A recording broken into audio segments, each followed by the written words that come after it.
ശമ്പള പരിഷ്കരണം ആവശ്യപ്പെട്ട് റേഷൻ വ്യാപാരികളുടെ സംയുക്ത സമരം. സംസ്ഥാനത്ത് റേഷൻ വിതരണം സ്തംഭിക്കും.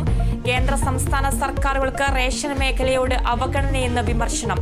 പ്രശ്നപരിഹാരമായില്ലെങ്കിൽ അനിശ്ചിതകാല സമരമെന്ന് coordination committee chairman Johny Nellore. കോഴിക്കോട്ടെ PSC കോഴ ആരോപണം. CPIM ഏരിയ കമ്മിറ്റി അംഗം പ്രമോദ് കോട്ടൂളിക്കെതിരെ. യുവനേതാവിനെതിരെ CPIM നടപടി ഉണ്ടാവും. പ്രമോദിനെ CPIM CITU പദവികളിൽ നിന്ന് നീക്കും. പരാതിക്കാരനിൽ നിന്നും പാർട്ടി അന്വേഷണ കമ്മീഷൻ മൊഴിയെടുത്തു. തൃശൂരിൽ വീണ്ടും ആവേശ മോഡൽ ഗുണ്ടാ പാർട്ടി നടത്താൻ ശ്രമം. 32 പേർ തൃശൂർ ഈസ്റ്റ് പോലീസിന്റെ പിടിയിൽ. യുവാക്കൾ തേക്കിൻകാട് മൈതാനിയിൽ എത്തിയത് തീക്കാറ്റ് സാജന്റെ പിറന്നാൾ ആഘോഷത്തിന്. പിടിയിലായവരിൽ പ്രായപൂർത്തിയാകാത്തവരും.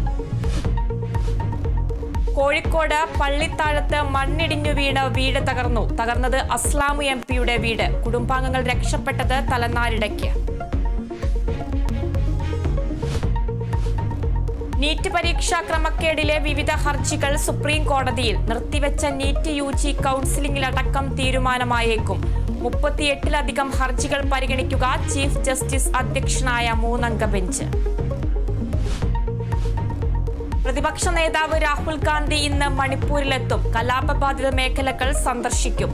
മണിപ്പൂർ ഗവർണറുമായും കൂടിക്കാഴ്ച. പ്രധാനമന്ത്രി നരേന്ദ്രമോദി ഇന്ന് റഷ്യയിൽ.